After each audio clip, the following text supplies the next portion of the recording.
Hello class 12th वाले बच्चों, this is date 22nd of August 2020, lecture number 20, class 12th physics, unit electricity. थोड़ा video resolution बच्चों थोड़ा सा ख़राब आएगा और पिछला वाला वीडियोस भी आप लोग देख रहे हैं टाइमली नहीं मिल रहा है। पेपर वगैरह में, न्यूज़ वगैरह में देख रहे होगे, गूगल जो है पूरे दुनिया भर में क्रैश कर जा रहा है, जिसके वजह से यूट्यूब वगैरह से लेकर के सारा गूगल का जो सर्विसेज है वो थोड़ा डिस्टर्ब्ड है। तो आप लोग ट्राई करेंगे अच्छे से करने का। थोड़ा सा वीडियो का क्वालिटी ख़राब आएगा तो बड़ा बड़ा लिखने का मैं ट्राई कर रहा हूँ, मैनेज करना, ठीक है। तो आज ये चैप्टर ख़त्म।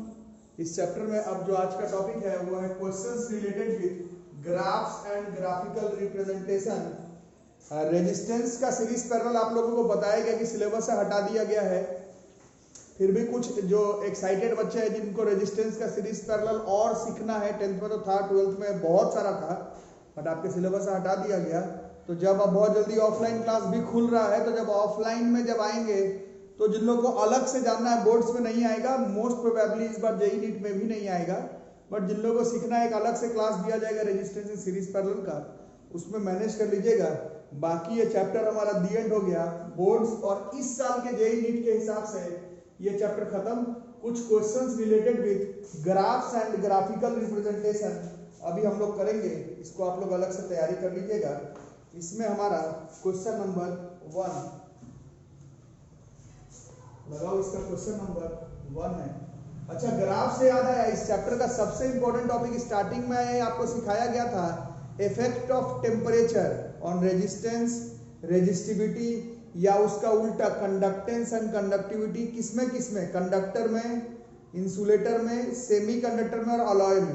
वो वैसे में भी बहुत ज़्यादा इंपॉर्टेंट है, मतलब इस टॉपिक में तो वो नहीं करवा जा रहा है, इसमें तो जो क्वेश्चंस आए वो करवा जा रहा है। वो ग्राफ तो बिल्कुल आप लोगों को ठीक से सीखना ही है, पीछे वीडियोस देख के आए हो तो मालूम होगा। इफेक्ट ऑफ टेम्परेचर वाला तो बड़ा इंपॉर्टेंट टॉपिक। बाकी कुछ स्पेसिफिक क्वेश्चन करके देखते हैं। क्वेश्चन है इस तरह से, बड़ा बड़ा करके बनाओ, वीडियो क्वालिटी आज थोड़ा सा गंदा आएगा, मैनेज करना। ये करंट और ये वोल्टेज का ग्राफ है, ये T1, ये T2, करंट वोल्टेज ग्राफ है, ठीक है। Current voltage graph for a given metallic wire, current voltage graph for a given metallic wire at different temperatures T1 and T2 as shown, ठीक है। Question है which of the temperatures, इन दोनों में कौन सा टेम्परेचर ज्यादा है? Which of these temperatures is greater, T1 T2 में कौन ज्यादा है वो बताना है। T1 T2 में कौन ज्यादा है वो बताना है, T2 T1 में कौन ज्यादा है ये बताना है, ठीक है।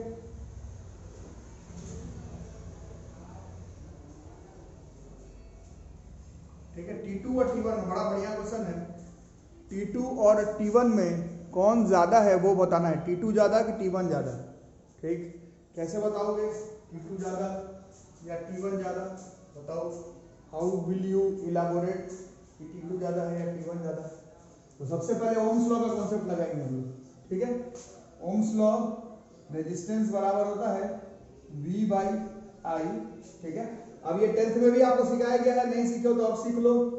दो चीज है, दोनों में से किसी एक चीज को फिक्स कर लो, जो फिक्स करना है। मान लो वोल्टेज को फिक्स किए, मान लो ऐसे वोल्टेज को फिक्स कर लिए, वोल्टेज को फिक्स कर लिए तो सेम वोल्टेज पर ये वोल्टेज मैंने फिक्स कर लिया, तो करंट का वैल्यू क्या आ रहा है? ये I2 माने T2 वाले पर करंट इतना आ रहा है और T1 वाले पर करंट इतना आ रहा है, ठीक है।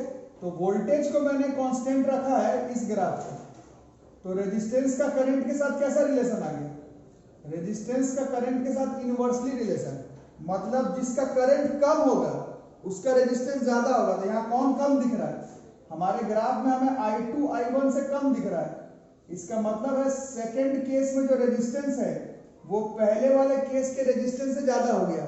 अब ये दो अलग अलग तार नहीं है, एक ही तार है, एक ही तार है।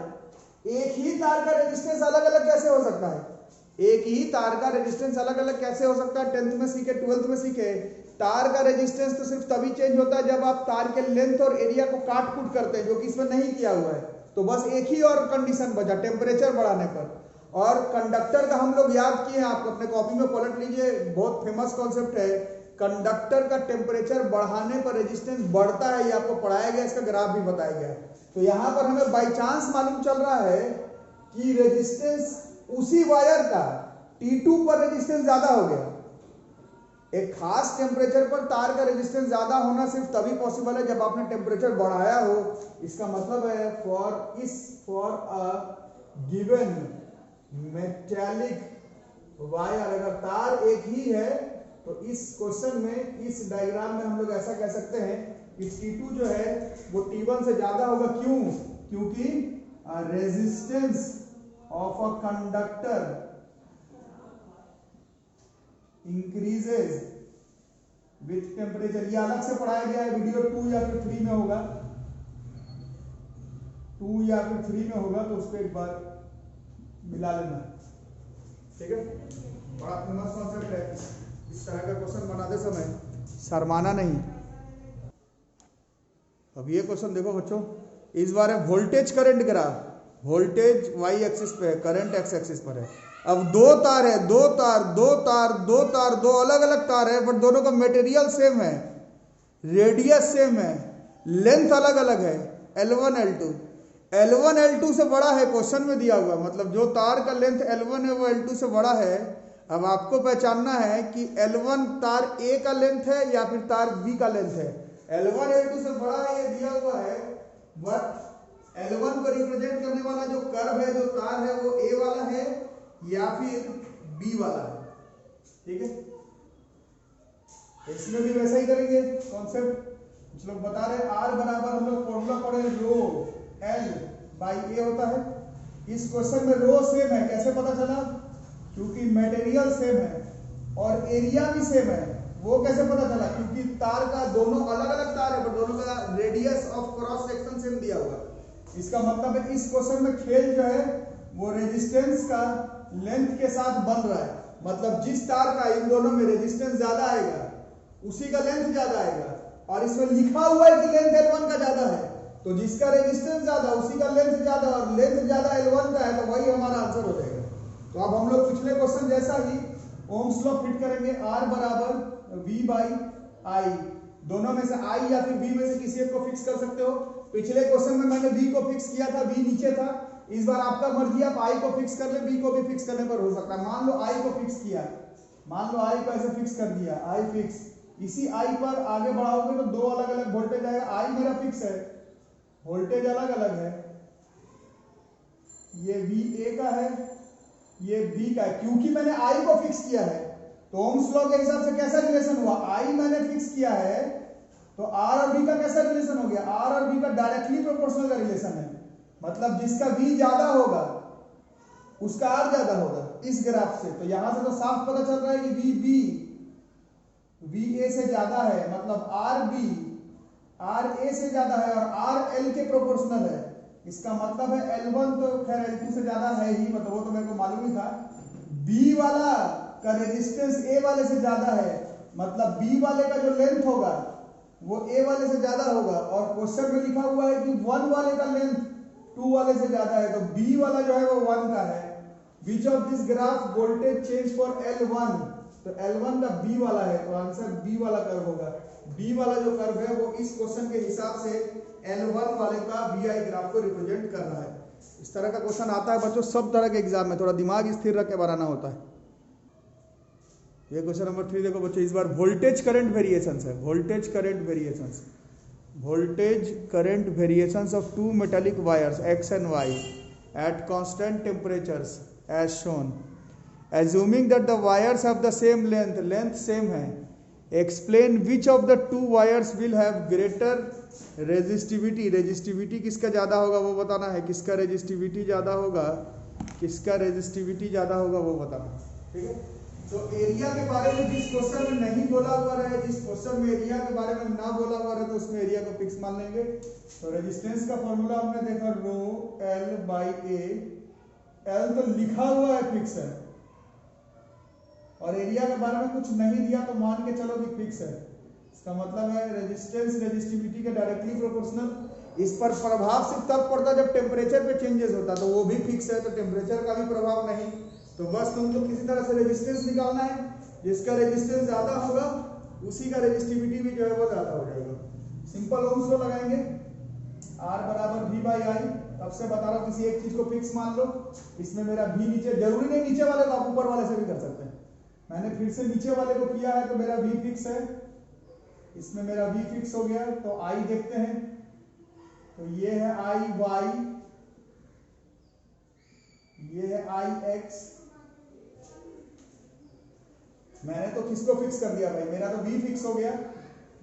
तो मेरा R इसके I के साथ कैसा रिलेशन आ गया, I के साथ जो है वो इनवर्सली प्रोपोर्शनल।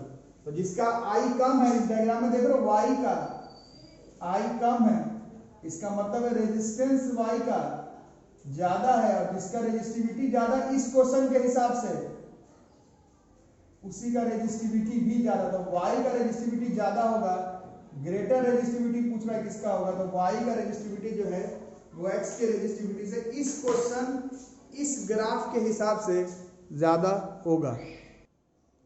ये देखो बच्चों, ये VI ग्राफ है दो रेजिस्टर्स का, दो ही रेजिस्टर है। तो बोलोगे तीन ग्राफ क्यों है सर?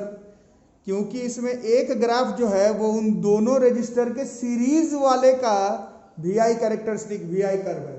पहचानना है कि 1 2 3 में सीरीज वाले का रेजिस्टेंस 1 2 3 में से कौन सा कर्व रिप्रेजेंट कर रहा है। तो कुछ बच्चे बता रहे हैं सीरीज में रेजिस्टेंस R1 प्लस R2 से आता है। इसका मतलब है कि सीरीज वाला जो रेजिस्टेंस होगा, 1 2 नहीं लिखते, 1 2 तो यहाँ कुछ और लिखा हुआ, PQ लिख लेते हैं।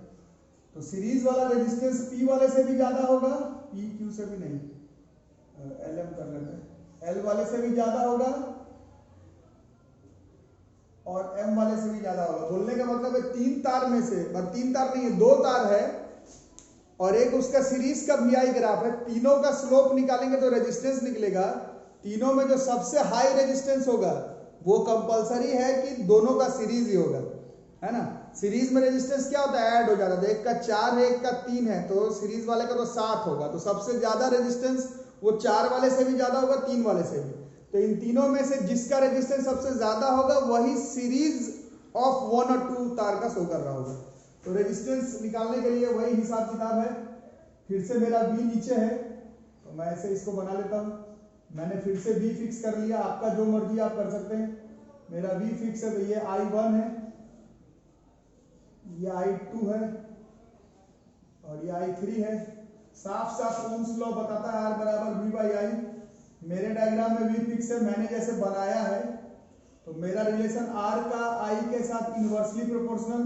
तो जिसका I, तो I1 देख रहे हो, ये इससे बड़ा है I2 और इससे बड़ा है I3, मतलब सबसे कम करंट I1 का है। इसका मतलब सबसे ज्यादा R1 का है, या R2 से भी ज्यादा है, नहीं क्या करना, हाँ रेजिस्टेंस जो 1 वाले का है वो 2 से भी ज्यादा है और 3 से भी ज्यादा। 2 और 3 में कौन ज्यादा हो, तो 2 ज्यादा है, उससे मेरे को मतलब नहीं है। 1 वाला जो है उसका रेजिस्टेंस 2 से भी ज्यादा, 3 वाले से भी ज्यादा। इसका मतलब है जो 1 वाला ग्राफ है, विच ऑफ 3 ग्राफ, 1 वाला, ये वाला, ये 1 वाला ग्राफ सीरीज कॉम्बिनेशन को रिप्रेजेंट कर रहा है। सीरीज कॉम्बिनेशन को रिप्रेजेंट कर रहा है, ठीक है। तो यही पैरेलल में आपका हर तरह का क्वेश्चन नहीं करवा रहा हूं, बट पैरेलल में मालूम है आपको, पैरेलल में 1 बाई आर बराबर 1 by R1 plus 1 by R2, सबसे कम पैरेलल वाला ही आएगा। यही क्वेश्चन अगर पैरेलल का होता तो 3 वाला जो है वो आंसर हो जाता, क्योंकि पैरेलल में इंडिविजुअल रेजिस्टेंस से पैरेलल वाला उन दोनों से छोटा होता जो फाइनल आंसर है, और सीरीज में दोनों से ज्यादा होता, ठीक है। अब ये क्वेश्चन मैंने इंडिविजुअली बच्चों आपको लेक्चर 3 या फिर लेक्चर 4 में बताया था। Failure of Ohm's law, failure of Ohm's law, failure of Ohm's law पढ़ाया था। ये graph failure of ohms law का ही है, ओम्स लॉ का फेलियर है, ओम्स लॉ का फेलियर है। ओम्स लॉ कहता है R बराबर V बाई आई। तो ये बिल्कुल 10th क्लास में पढ़े थे कि V और I का ग्राफ बनाएंगे तो बिल्कुल ये स्ट्रेट लाइन आता है, होना भी चाहिए straight line he, but 12th में हमने स्पेसिफिकली पढ़ा है कि जैसे जैसे आप कंडक्टर को लगातार यूज करते रहते हैं तो उसमें टेम्परेचर जो है वो बढ़ते रहता है। और पूरे 12th क्लास का करंट इलेक्ट्रिसिटी का समरी यही है कि अगर टेम्परेचर बढ़ेगा तो resistance, resistivity, conductance, conductivity of और कंडक्टर चेंज हो जाएगा। इसीलिए जो ग्राफ स्ट्रेट लाइन होना था वो थोड़े देर यूज होने के बाद, तार गर्म हो जाने के बाद उसका कर्व जो है वो शिफ्ट कर जाएगा, ओम्स लॉ फेलियर हो जाएगा। कहां पर फेलियर हो जाता है वही पूछ रहा है।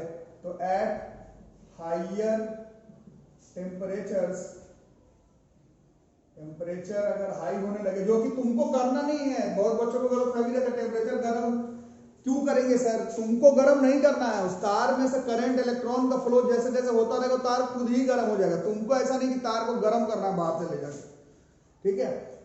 At higher temperature current run करते रहे कंडक्टर में तो टेम्परेचर बढ़ जाता है। हम लोग पढ़े हैं रेजिस्टेंस ऑफ कंडक्टर का भी चेंज होगा, इंसुलेटर का भी, सेमीकंडक्टर का भी, अलॉय का भी बहुत कम चेंजेस होता है, वेरी लेस चेंजेस। बट हमारा ये क्वेश्चन तो रेजिस्टर का है, बताया नहीं कि वो रेजिस्टर क्या है, बट किसी का भी हो, है ना। ये वाला वैसे कंडक्टर का है, हमको मालूम है हायर टेम्परेचर पर resistance of a resistor changes, temperature change करने पर resistor of a resistor change कर जाता है।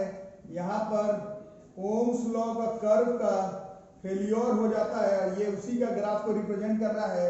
हाई टेम्परेचर पर या टेम्परेचर बहुत कम करते, बट इस ग्राफ में तो दिख रहा है कि टेम्परेचर बढ़ा रहे, मतलब ऐसा कहीं नहीं दिख रहा है टेम्परेचर बढ़ा रहे, बट ये फिक्स है, रेजिस्टेंस सेम है। अचानक से रेजिस्टेंस बढ़ने लग रहा है। अचानक से रेजिस्टेंस बढ़ने का मतलब टेम्परेचर में चेंज हो रहा होगा, तभी ओम्स लॉ का फेलियर है। ये ग्राफ सिर्फ इस क्वेश्चन से मत देखिएगा, मैंने अलग से भी बहुत डिटेल्स में पढ़ाया है लेक्चर 3 या फिर 4 में, फेलियर ऑफ ओम्स लॉ, उसको जरूर देखना। ये ग्राफ देखो बच्चों, बहुत बार बोर्ड्स के एग्जामिनेशन में पूछा जा चुका है। सेल है, उसका ईएमएफ ई है, उसका इंटरनल रेजिस्टेंस आर है, उसको एक वेरिएबल रेजिस्टेंस के अक्रॉस में कनेक्ट कर दिए हैं।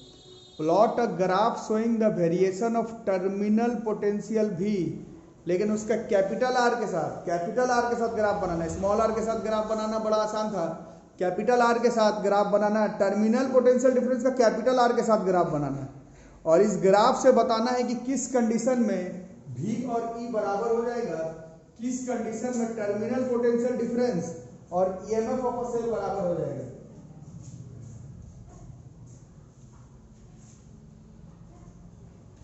ठीक है, V और E बराबर हो जाएगा कब?